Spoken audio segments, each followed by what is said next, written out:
me nothing. Can't nobody tell me. Hey, look, can't nobody tell me nothing. Hey, can't nobody tell me.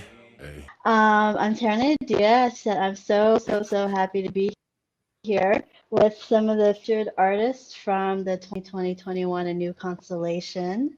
And I'll just go ahead and jump in.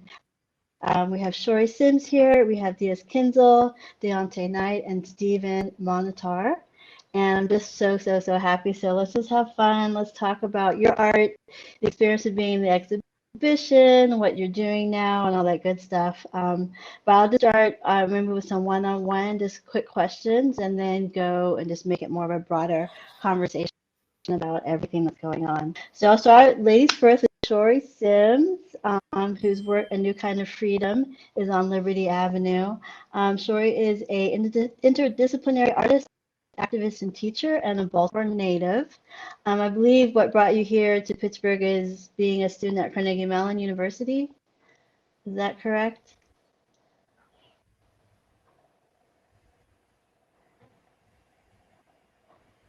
And I can't hear. Oh, I'm having trouble hearing people.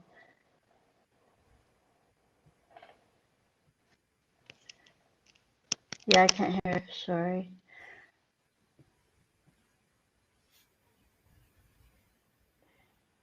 You're unmuted. Okay, you're unmuted, but I still can't hear you. Try again.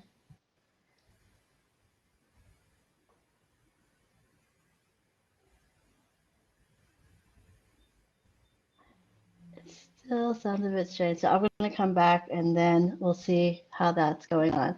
Okay, so DS Kinsel is next, and you presented a piece called Love Letters, a video that's kind of an exploration, celebration of Black love. DS Kinsel is an award-winning creative entrepreneur and cultural agitator. Can you talk a little bit more? And also the best rapper alive, but I'm not sure. I'm saying gift rapper, but I don't know what kind of rapper we're talking about. So give us a little breakdown. So wait, I want to sound check with my banjo. It sounds, I can hear you. I can hear the banjo. It sounds beautiful. All right. So number one, oh, thank you, my dear. Thank you, young lady. My daughter also loves to play the banjo. But Nice. I'm just excited to be in the exhibition. It's been a great experience. I was able to really get downtown by myself on a solo adventure and kind of check out my work or Anquinique and I's work on the Jumbotron or the Jumbo screen. So just to like see it in that scale was really amazing.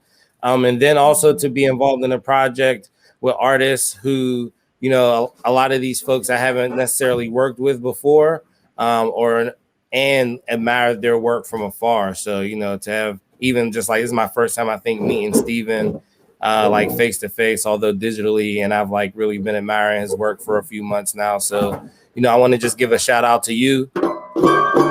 Oh, that sounds great. I want to give a shout out to you for bringing us all together, Tereneh. Thank you. Thank you for being a part of this. I really appreciate it. It's been a thrill. It's really been a thrill. And next up is Daontay Knight, whose piece I actually saw on Instagram, and I just immediately fell in love with it. The Girl Who Told Fortunes. You're a photographer, artist, and who captures the complexity and sometimes surreal nature of the Black experience. So could you tell us a little bit about your work, who you are, and why photography and talking about or presenting the Black experience is something that's important to you? Absolutely. Yeah, so I'm Daontay Knight for everybody. I am a visual artist. I dabble primarily with photography, but I do some painting, some other things as well. Photography as a medium, I feel it's very powerful. And I just like the idea of being able to not only frame, but capture, our experiences and be able to document our lives and tell our stories. So it's, for me, the best way to do that. Thank you. And then Montinar, think I saw your work to G-Pack, maybe the artist, and then I saw the Flavor Flav clock and just thought it was just so brilliant and funny and smart and wonderful. So could you just talk a bit about your work? You, in your bio that I read of you, as a Black American man, learned that the systems and concepts that make America work, are not meant to work for individuals that look like him. So could you talk about your artwork and the way that you approach what you do?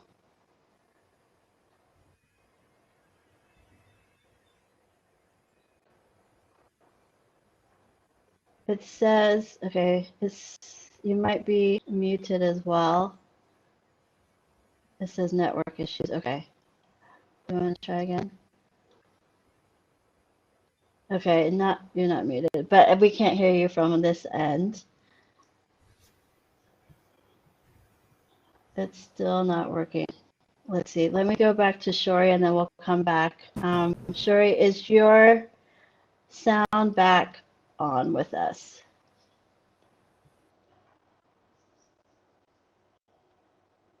I hope I don't know. Let's see. The other thing that I was reading about, hopefully we can get Stephen back, is that a piece was acquired by the Whitney Museum recently. It's part of their permanent collection, so that's really exciting. That is very, very cool. Okay. So I wanted to, I guess one of the first questions I want to ask all of you is, just when did you realize, or what was your first interaction or experience with art? When did you first see art? What was your reaction? And we'll go and what impact or how did it make you feel? You want the mad banjoist to go first? Sure. I got you. So something that I recently uncovered from my memory, specifically around some of my installation or how I like to layer a lot of different materials, is that my first experience with art was my family's decorations for different holidays. Like we would really go all out for Christmas, for Easter, for Halloween. You know, my father would be like on the roof hanging stuff, or building like body forms or scarecrows out of stuff for trick-or-treaters. And it was like a lot of like Griswold style duct tape and bubble gum, really archaic as well. And, you know, as I've been doing a lot of installations lately and kind of just really thinking like, where did this come from?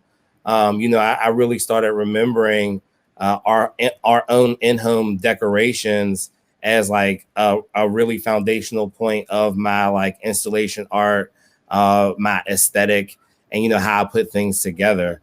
So that's been really cool. And then I just always remember going to a Carnegie International and seeing just like a wide range of contemporary art here in Pittsburgh, where we had you know, a lot of like old masters or traditional landscape or portrait work in our museums and classical institutions. But my first time going to a Carnegie International, I just really was like struck by, you know, knowing what art could be on a wide range of levels, and just like seeing contemporary artists really for the first time struck me to try to take a swing. Okay, thank you. I hear Liberty's voice out there. Nice. Hi. Lovely. And Daontay, could you take on that question as well? Absolutely. Yeah, so I would say my first introduction to art, from what I can remember, I remember it being educational based, being in art school in kindergarten, first grade. And then my mother and my grandmother sort of taking the time, seeing my interest in it and having me go to little workshops, jewelry making, going to events at the museum, and then also getting the materials that I would need and the space that I would need to be able to make art. So yeah, I started early on. You know, I would watch TV and draw my favorite cartoon characters, and I was always just intrigued with the idea of being able to imagine and create, also to I would say learn or observe what I was seeing in everyday life. And then it's just been a beautiful thing. I love the way that we can sort of live as art, and work on ourselves and, sort of exhibit ourselves in that way, the same way we would work on a piece or present. Mm-hmm. And when you talk about like work on ourselves and work on a piece, can you talk a little bit more about what that means for you in terms of your process? Absolutely. Yeah. So it's always I would say a state of evolution, being able to, download and receive information, to learn new things and to really just try things out. Try new things. And then as far as, the idea of it being a constant working process, is that you can always add to it. You can add to yourself, your story, and really build and layer yourself however you see fit. Great, thank you. And I just want to see if we have either Stephen or Shori's audio back. Hello? I do hear something now. Yay. I hear Stephen. Yeah, I can hear Okay, Shori. I hear. Okay. Yeah, I hear it. We're all back. Okay, The family's back Yay. together. Great. So, Shori, could you answer the question just in terms of when was your first experience seeing art and how did it impact you? Right. I think if I can recall, I think one of my first experience or first times really experiencing art was my mom would buy me picture books, and I would just obsess over the illustrations in them. I remember she got me a Tar Beach, the book Tar Beach, which is by Faith Ringgold, and it features her paintings and quilts. And that really impacted me for the future. I mean, it's influenced me to this day, where I still create, I still create quilts and I still create, I still paint, I create quilts, I create paintings inspired by quilts and things of that nature. So I think, yeah, my earliest exposure to art, I think, was through Tar Beach and then also the Baltimore Museum of Art. So used to like to spend time there as well. That's a beautiful museum. Thank you. And then with Stephen, the same question. Question as in how did I get into art or art making? Well, what was your first experience with art? What was your first introduction to art as a kid or any kind of when you think about that first introduction, the first moment you said, okay, this is art and I understand that this is art? I think I've had layers, because I've always been someone who wanted to take their ideas and put it out into the physical world. And I kind of thinking about it, I guess it progresses way further than me deciding to do it in college. But I think a big turning point is when I kind of started messing around with photography a little bit, even though I don't really do that anymore. It was something about that system of a camera and the way it takes an idea and translates it into this visual image always stuck with me in a way that I couldn't kind of find anywhere else. I couldn't find this process to translate these inner thoughts or concepts into external ones. So it kind of started with the camera, but then progressing with the camera, I feel like there's also other introduction points and going into film and also going into seeing these flat spaces and then translating those into 3D objects. I feel like I'm always constantly rediscovering art. That's a beautiful thing. And this is your Flavor Flav clock, which I just love. I love how it's just so smart, innovative, and funny. And I Thank you. find myself like checking to see the time. So thank you for that. I guess since we're talking about we're talking about art and how the introduction of it, but could you all talk about how you came to become artists? It's not something that everyone, I think it's something that everyone's capable of doing, something that everybody does. So how did you decide to become a practicing, working, consistently making creative worker or artist? And whoever wants to start can jump in.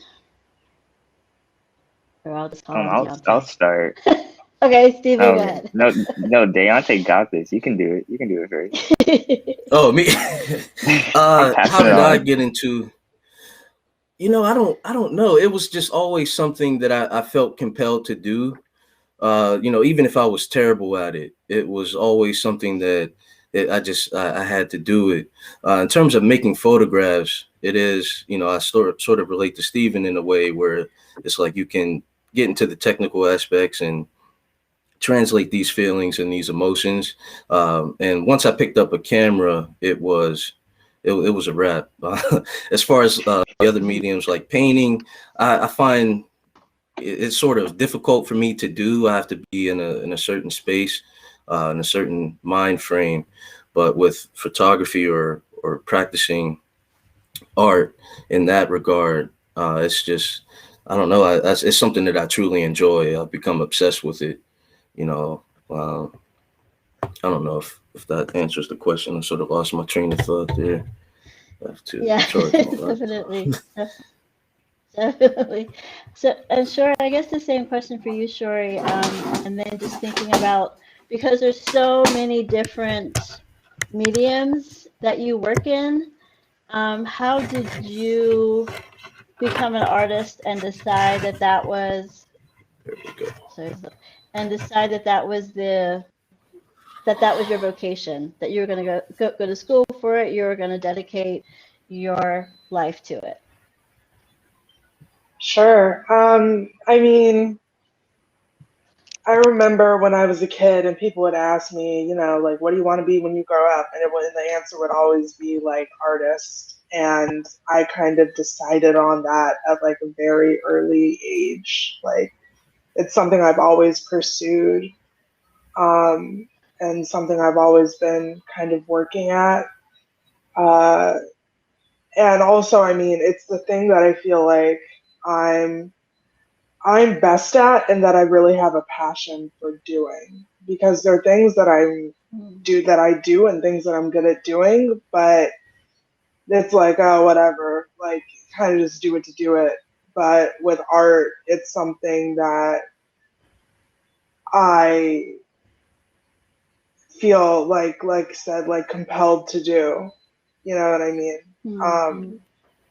There's definitely a feeling of like something almost that you have to do, just to live. Like art's the thing that really gives my life color in a way. And so I decided, I was like, if I can make a way, I'll make a way. My dad always told me, he's like, you can make money doing anything as long as you're good at it. So I knew I would. So I was like, all right, I'll get good at it and I'll try and make it into the thing that I spend my life doing. Yeah. Great, wonderful. And for Stephen, I guess the same question. I know, like when I was growing up, I wanted to be a ballet dancer. I was going to be a ballerina, and then somewhere along the road, I realized that wasn't going to happen. So I had this goal, I had this dream, and it had to die. So if you had the dream of being an artist as a child or as a young adult, how do you keep that?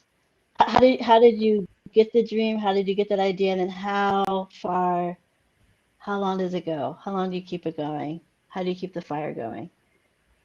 I actually never wanted to be an artist. I was just like, the one thing I said, like as a child until now, is like, I want to be successful. I never defined what that meant. I just knew that I wanted to be successful in whatever I did.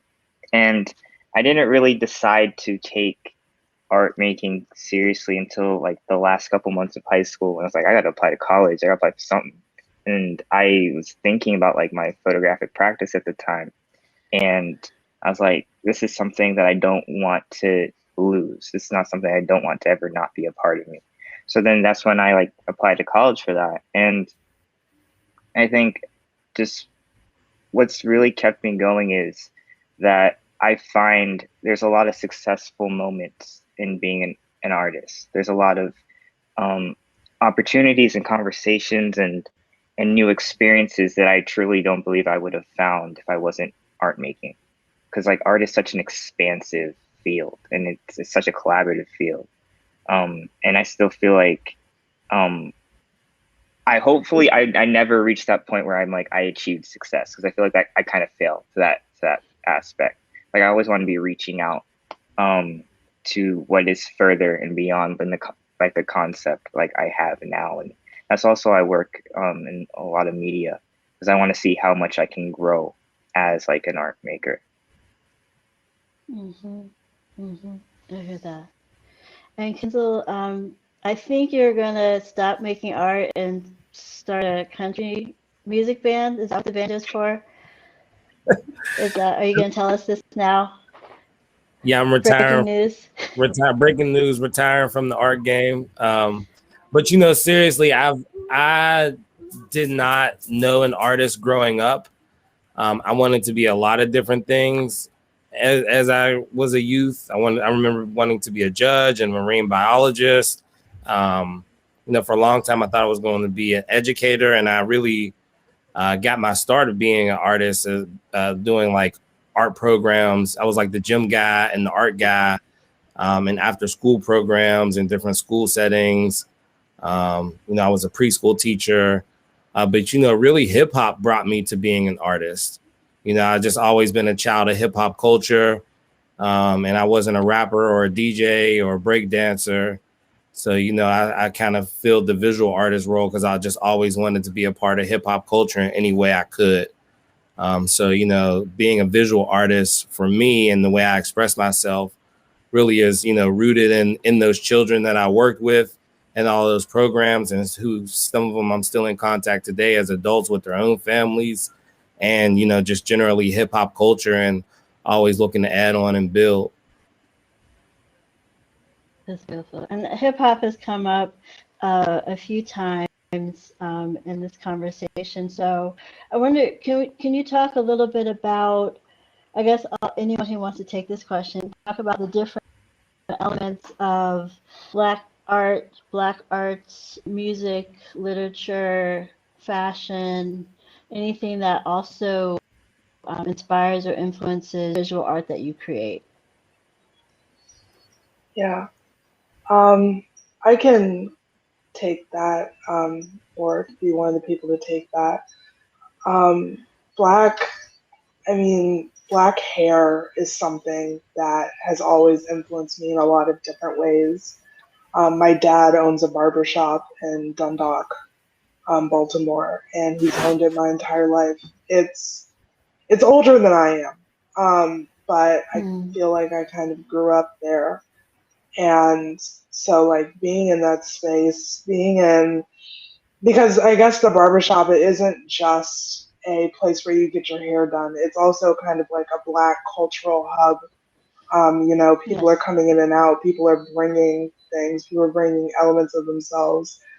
And I remember like being there as a kid and sitting in the little like area by the chair, like sitting in the little waiting area, and like guys would bring a PlayStation, and I would sit there and watch them play NBA. And then later, a salon was added in the back where the women would be, and I remember just admiring them so much, and admiring, you know, their beauty, and listening to their conversations, and looking at all the visuals in the place, like the photos on the mirrors, the posters on the walls. And that's something that influenced my piece for the gallery call, actually, like salon posters. and this idea of the women who are in them. Yeah. Yeah. And Kinsel, I guess could we talk a little bit about the love letters and the inspiration and the work that you did in collaboration with your wife and Quinique? Break it down for us. Yeah, for sure. Thinking about hip hop, love letters is kind of us remixing our own home videos and family content. It started just as an exchange between Ann Quinique and I from two books that are called Love from Black Women to Black Men and Love to Black Men from Black Women. It's two books of poetry. They're like old books that we found and at one time we're handing out. And, we did the presentation and then we don't collaborate that often. So, recently, really since we've been married, we wanted to explore, what our art practice together looks like as opposed to being in service of each other or, kind of co-producing something and being behind the scenes. So we've been making art together, which is cool and a challenge and something beautiful. So, this opportunity, we kind of were commissioned this for another project. But when you reached out, this was a really interesting opportunity to experiment with format and presentation size. The opportunity didn't offer sound because there's like a really extensive soundtrack that goes alongside of it. But to be able to display the visual mixtape, because that's what it is really, to be able to display the visual mixtape at that scale in multiple places in a public space was really exciting because it includes some personal footage from our trips in Galveston, Texas. There's some footage of us exploring through the forest in Shenley Park. We have like a wedding video in there, like our wedding mixtape, which is really personal for us. So like sharing it, but kind of having it disoriented and off to the side. And then we just have a PSA that has some closed captions involved from a colleague and an artist of mine named Sinke Littlepool. I commissioned him just to add it on at the end to just give it a little pop. And to, since there wasn't any sound available, we wanted to have some text, included a little bit more. So, it's just really us being vulnerable, sharing some inside work from, our personal lives and, having it at this scale on the Jumbotron and like seeing our little beach photo from Galveston, that was really cool. Yeah. When the Cultural Trust said that the Jumbotron was available, I was so excited, just so happy. So I'm so happy to see your work up there and just having that really visual, emotionally beautiful, you said vulnerable presentation of Black love in downtown Pittsburgh. To me, it just makes me so happy. And that brings me to Daontay and the photograph that just kind of hypnotized me when I saw it, The Girl Who Told Fortunes. Could you talk a little bit more about that, about the work and how it came to be? Yes. Thank you, by the way. The Girl Who Told Fortunes is sort of a concept. I think it was like a line in the show that I heard in reference to, something unrelated, but I kind of took it and made it my own sort of mantra. And really the message behind it, I've recently become obsessed with the idea of divinity and how we can sort of honor ourselves and sort of regard ourselves as sacred spaces. So that particular work, I collaborated with my sister, and I just wanted to be able to capture Black women in a way that wasn't, overtly sexual or pervasive, in a way that really sort of, honors the, how do I want to say it, the complexity, the different layers, and just my admiration and desire to protect Black women, being a person who grew up in a household full of women. How could I, show that or capture that in a way?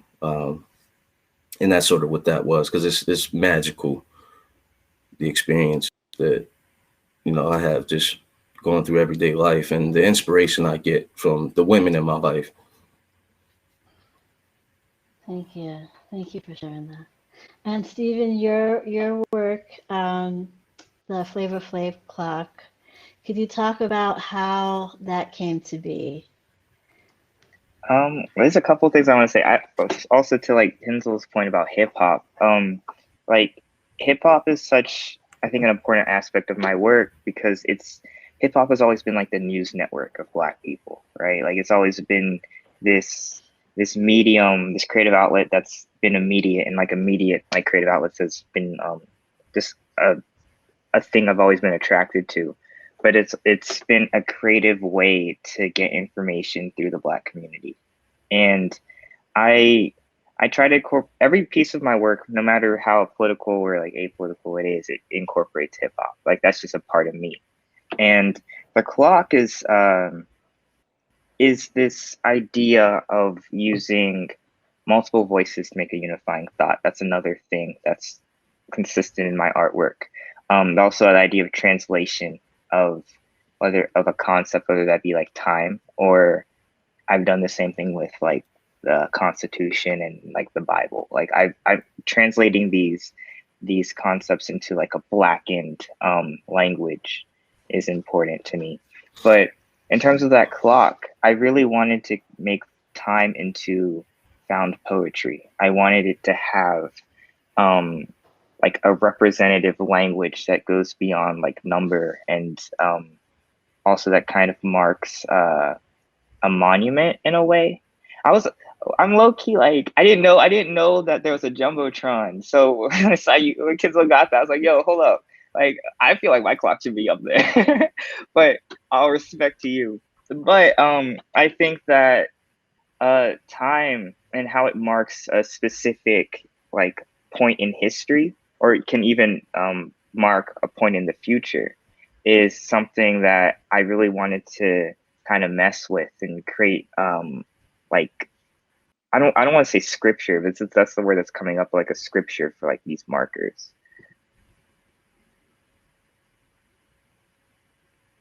Can't tell if you're frozen.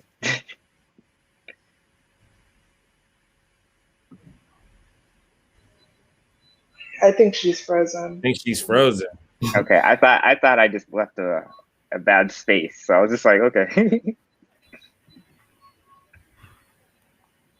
Yeah, I really appreciate you, like you're saying, that hip hop thing. I think all of us really have that naturally, and Shori has disappeared, but it's all good. Really have that naturally in the work. It's like our piece for us. It gives that story of love in a non-linear way. It gives us an opportunity to tell our own news. But again, it's like I called it a visual mixtape. Just like all of my language, even when I'm doing art or something that doesn't necessarily appear straight up hip hop or straight up Black. It's like the Black image. It's figured like as an underlayer in our video, but it's never figured like prominently until the end. Everything else is landscape based. But that landscape, the seashore, the forest is the Black experience, and represents our experience as well. Shori, you want to maybe talk about some of your illustrations a little bit more, and like maybe how hip hop is woven into them or how it's influenced from the barbershop? Sure, yeah. So at least for my work, for a lot of these, or like for the two that kind of bookend the salon in the middle, I was thinking about almost like kind of the hair as like an apparatus, almost as something like separate from, but like that augments the body. And for the two pieces, I had an angel with a halo, like a braided halo. And then for another one, I had a warrior with a mask constructed out of braids. And with that mask, I was really thinking about kind of combining, yep, you can see right there. I was thinking about a combination of like a Corinthian mask, which is like a Spartan mask, a Japanese kabuto, which is like a like what a samurai wears, and then also thinking about African cultures and like the mask that warriors wear. Um, and then also kind of weaving all of that together with this idea of like hip hop, because I think of braids as like a symbol almost of like Black womanhood that kind of permeates through hip hop. I mean, everyone I know has had braids in their lifetime. I used to have like braids as a little girl, and I feel like just thinking about them as like a symbol of Black femininity, while also thinking about, you know, some forms of hip hop also as like symbols of Black femininity, because Black women are a lot of the time excluded from these, like from hip hop and from these narratives surrounding hip hop.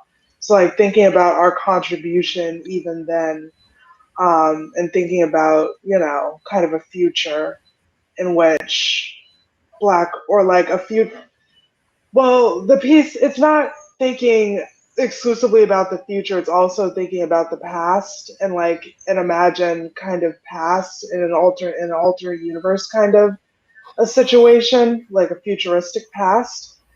And Mm-hmm. yeah, just with the braids, I thought like the braids and the mask of the warrior like coming to form that same thing, because they're so, braids are something that's so incredibly like sculptural, um beyond just being like a hairstyle. It's also, it's artwork, it's artistic. So Yes. And thanks. Sorry that I was off for a few moments there. And also, what I love about the piece is that to me, it feels so much like the energy that flows through our hair. You know, whether and this feeling like there's an emanation and a collection of energy and also releasing of energy. And I love what you said, Tori, about a futuristic past. I think that really captures just the timelessness and the to me the very consistent existence of Black and Blackness, that it always was, it will always be, and just the beauty of that. So thank you for sharing that. Um, I miss what Stephen was saying about the jumbotron. Are you angry with me that your work is on the jumbotron? Not particularly angry, but you know, next time I'm gonna try to get up on there. But I do want to say Okay. one thing. I think something that was brought up was really important about like to Kinsel's and Shori's point about this this background kind of influence of Black culture, and I think that's also important to bring up. Also, kind of thinking about the scope of the show and like how it's in these different spaces and it's existing in the world around us. And it's not. I think the beautiful thing about it's like not kind of trapped in a gallery. It's facing the street. It's in these kind of it's not an obstacle, but it's these objects within a path of life, right? And I think that speaks to how like modern day kind of society is kind of built, specifically modern day like popular like I think culture and society, because it's built off of Black bodies, it's built off of our contributions, and it's not noted. Like America wouldn't exist the way it does if it wasn't like, you know, like if we didn't build it for like the majority of the population, you know, like we created this space, and our contributions creatively and through labor like permeates our landscape. It shows every day. And I don't know, I think that's something Kinsel was saying earlier about like the landscape. I found very intriguing. So I wanted to bring that up as well. Mm.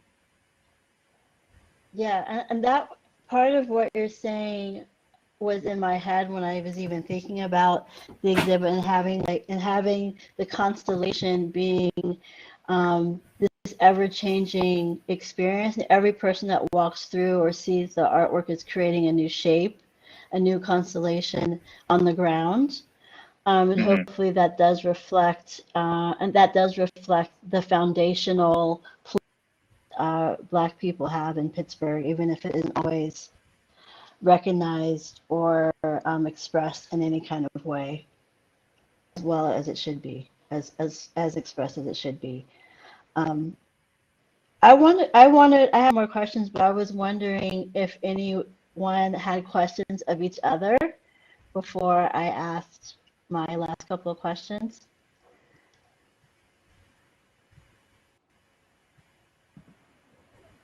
I guess I'll ask. Oh, no, you ahead. I was gonna say, is the work new? Is the work new? Is it from your archive? And like, how did you make the choice around what to submit for this opportunity? Oh.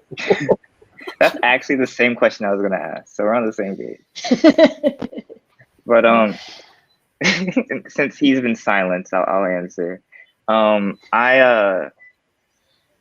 If I remember correctly, you asked me for it, didn't you? Like, I don't think I was. I think I was a. I was a bossy.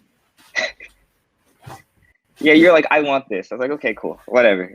And I don't know. I didn't really think about it because that piece I made in like 2018. So it's been this live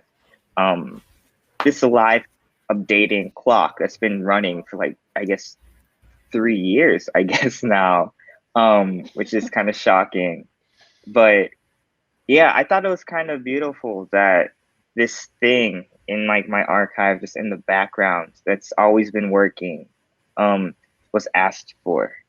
I never really thought much of that piece. I found it like special to me because it was a living thing, but I didn't think it'd kind of take a life of its own because it's always just kind of been in the back. And the fact that people saw it and like you saw it and you were like so interested enough to put in this show, like I respect a whole lot. Yeah, or at least the pieces that I chose to include are works that were not made specifically for the show, but they were being made at the same time together. I was like working on a zine, and then you asked for a submission, and I was like, oh, okay, perfect. I've got all of these, and they fit together because they're part of the same, or they're meant to be part of the same finished product. So yeah, I went ahead and submitted those, and they look good together, kind of up on that stop as well. So lucky me. Yeah. It looks really great, and it looks like it could be a place where there's going to be a beauty shop coming. It looks like almost, hey, stay tuned. This is going to be where you can get your hair did soon. Right. What about you? For my piece, that was created, I want to say it was either October or November of last year. And during I would say the lockdown period, adjusting to life post-COVID, I think we all, we had to deal with so much. It was just like I had to make time to just focus on making work. I couldn't be distracted by what was going on in the news, worrying about, what was happening with the virus, with politics, with everything. So for me, it was kind of a way to step back and sort of, get back into myself and into my practice. So it was an escape for me for sure. And then, to have you request the work, that was a pleasant surprise. So I thank you again for the opportunity. And it gave me really a boost of confidence that, I need to keep making work. And so, yeah, thank you again. Thank you. Yes, keep making work, definitely. Any other questions before I get into my last? We have about 15 minutes left. Well, I guess I have a question. How are you guys in your practice, I would say, as of late? What are you guys working on currently? How do you stay motivated? I stay motivated through like, I don't know why I stay motivated. I guess I'm just like constantly like kind of creating, and I think music helps a lot. Kind of like I was talking about before, all my ideas are derived from multiple things that are kind of like put together, and then I kind of figure out what kind of comes out of that. And one of like the biggest drives is like hip hop music. Like I'm constantly listening to something. I'm constantly like curating a playlist. Like I'm always introducing myself to language, and then whatever portion that's stuck in my head, and then whatever other concepts and worldly events that are happening, all kind of get mixed in like this kind of creative pot. And sometimes things come out. Sometimes I'm just there thinking and overthinking. But I think that's usually what keeps me motivated. As of now, like I'm finishing my like senior year. So I'm doing like my thesis show and things like that. So that's been taking up a majority of my life. Thank you. Nice, yeah. Yeah, as for me, I feel like one thing that, I mean, there is, like I mentioned earlier, this feeling of like a need to create, like an impulse towards creating work.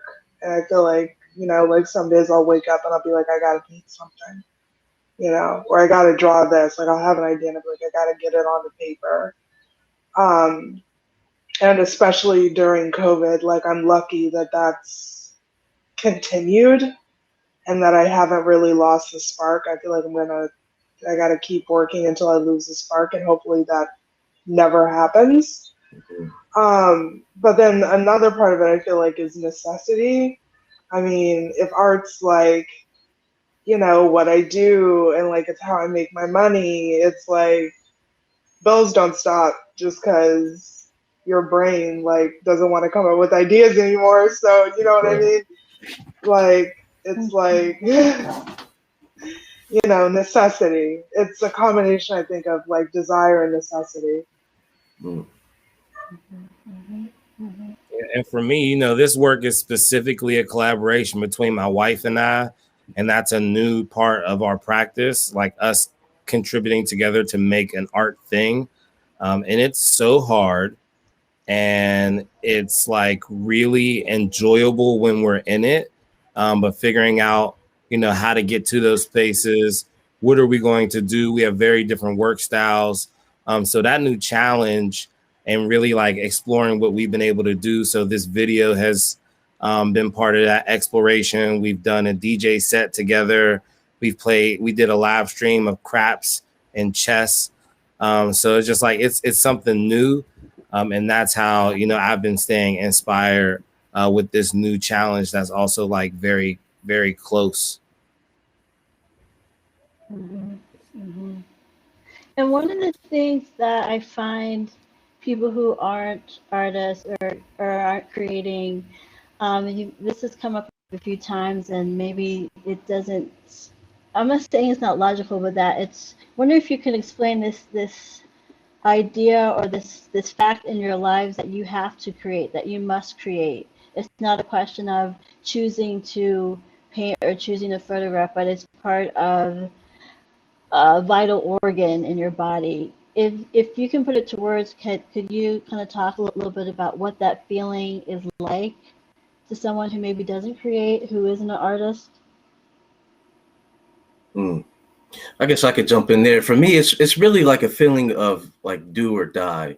And so it's like physically, mentally, I am not well if I'm unable to make something, you know, and even if it's just for myself, even if no one sees it, I have to create something. I don't know if it's a way of archiving or, you know, documentation, but I think it's also the idea of having something to reference in case, you know, I get lost or I forget a moment or how something feels. To have something that can bring all of that back instantly is really amazing. And then also knowing that I can leave something behind that people can appreciate or look at years down the line or not. Maybe they'll find it, you know, who knows? But it's like the fact of doing it, of making it is it's like a drug. Honestly, it's an addiction. Where I feel like, yeah, I'm safe without it. Yeah. I'll jump. No, go ahead.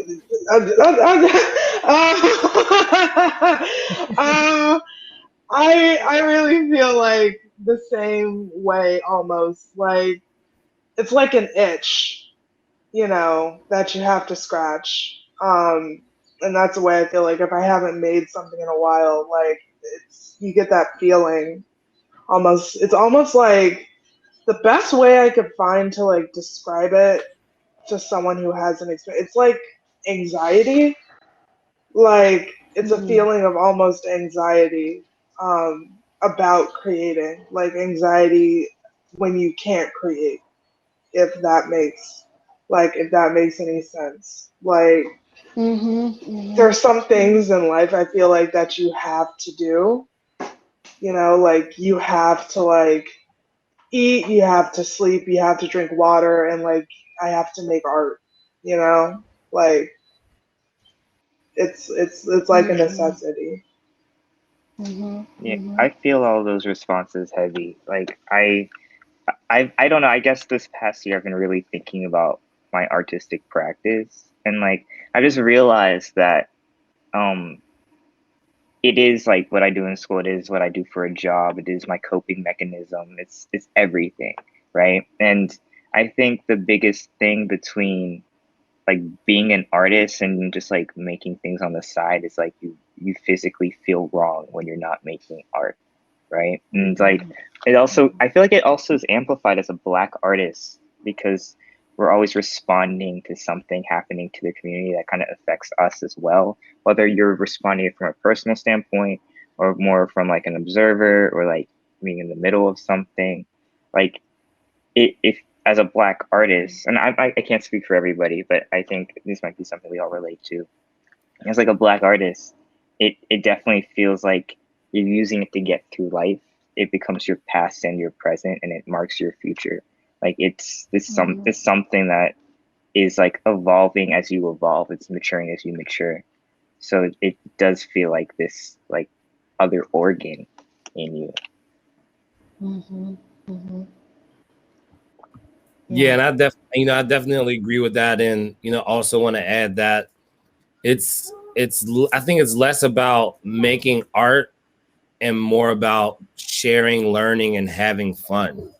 Like everyone needs to share and learn and have fun, and we're able to do those things through making objects or creating works. I just have such a wide ranging look at my practice. Kind of what Steven was saying is, like I had a blast last night, like helping my friend complete a grant. Like we were sharing, we were learning, we were learning more about each other, his practice, my practice.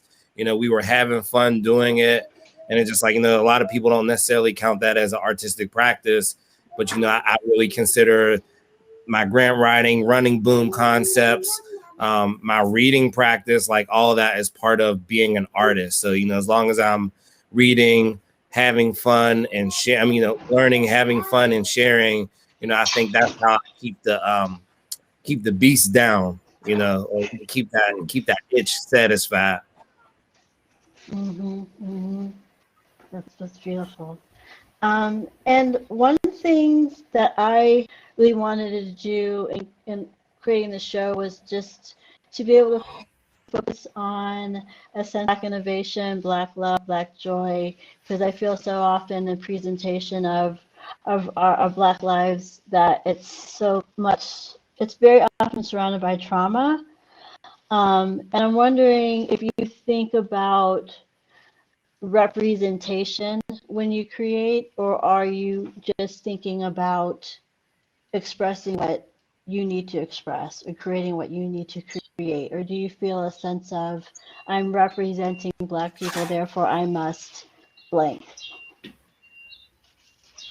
Um, for for me, definitely, I think it comes down to like a sense of almost like a sense of duty. I mean, in order to like represent these people and tell these stories, you know, because not everybody is necessarily in position to tell their stories for themselves. So I feel like, well, I know I can be of service, or I feel like I can be of service in some way by like translating this. I made a deal with myself or not deal with myself. I told myself, and I listened to what I said, but I told myself, I'm not representing a person who's not Black ever again. Like I made this choice when I first got into school, and I was like, what do I look like sitting up there like painting a white woman? You know, I'm not like, I can't, when there's so many representations of white people and just like there's not a lot of representations of other people of color, but especially, I mean, there's plenty of representations of like white people in art. I mean, people have been making art for thousands of years, and European art is in all the museums and all this stuff. I'm like, I'm like, if I'm making art, I want to be contributing something new. And, you know, representations of Black people, especially contemporarily, that's something new. That's something that hasn't been done enough. So I want to contribute that or give that. Yo, I had some really interesting dialogue with a colleague about this recently. Like, you know, you represent Blackness, but then does that cut you off from certain aspects of practice? You know, it's like Black people are hesitant to do monkey stuff, or representations of monkeys, because you have a responsibility around like not kind of reinforcing negative stereotypes. But then like other cultures get to have like the monkey king, you know, and it's just like, well, like I want to be in king in every sense of the word. I want to be elevated, and like this monkey king tricks the gods, becomes a god, becomes all powerful. And it's just like, well, since racism, I guess like I don't have access to being monkey king because I got to worry about like negative Western stereotypes, you know? So it's like, there's always a line of like your responsibility, also like what we are due to have access to based on our simple humanity. And like all cultures have shared things, you know, and especially like Black people as original people, you know, like I want to have access to everything. You know, it's like, but everything I do is automatically going to represent Black people. Like I grew up watching home videos, and you gave me an opportunity to share home videos on the big screen downtown. You know, like it's always every piece of my work. And even if it doesn't show like a Black person or a Black body or a hip hop, this or that, you know, it's like, it's always going to be representative of Blackness. And like, I don't want to disrespect myself. Like I want to have access to all the greatness in the world, but I don't want to disrespect myself as a Black person or the conceptual Black body. I agree with that. I love you said about access to everything. Access to everything. I wanted to Steven, continue off that point because that's all right. I want to continue off that point because I think one of the most important things that I've kind of taught myself is I'm nobody's teacher. Like I'm not trying to teach anybody like what it is like to be Black. I'm not trying to prove to my own community that I have similar experiences. I'm not trying to do any of that.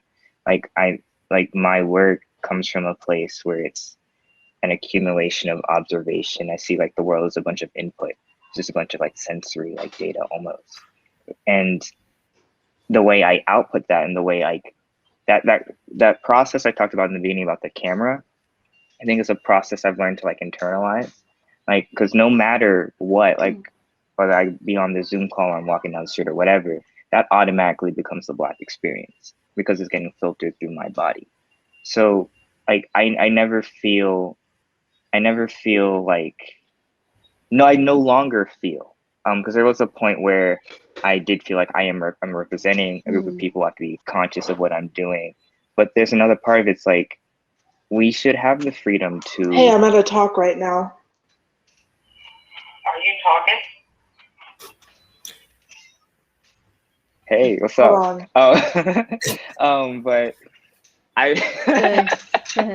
No, it's cool. But as in terms of like the Black experience, like I feel like I'm just showing what I feel, but also I kind of describe my practice as a vessel. I think I try to use not necessarily something approachable, but like something familiar. But like once you look into that like familiar vessel, only certain people understand what it's about if you've had the experience of life as a Black body. And I think that's important to me. Because you can't speak for more people than yourself, but the best you can do sometimes is talk so personally and talk so specifically that people kind of have ideas of relative and similar experiences.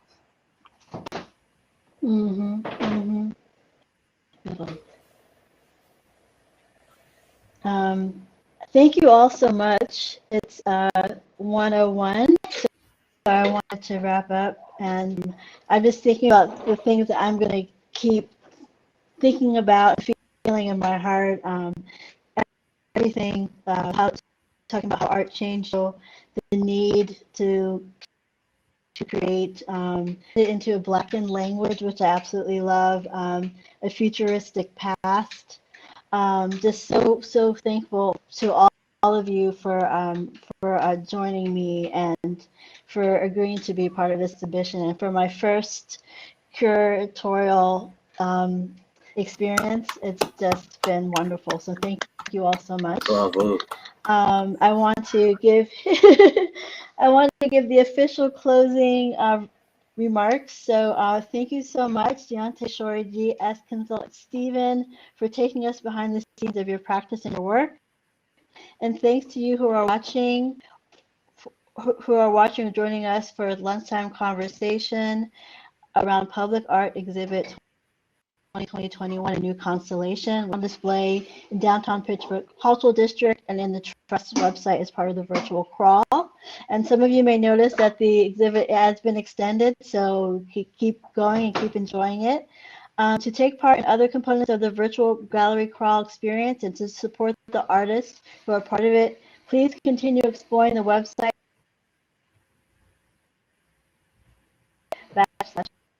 on May 31st. We hope to see you next time. Thank you. Thank you, everybody. Thank you, everybody. Thank you. Yeah, I miss you guys. Bye-bye.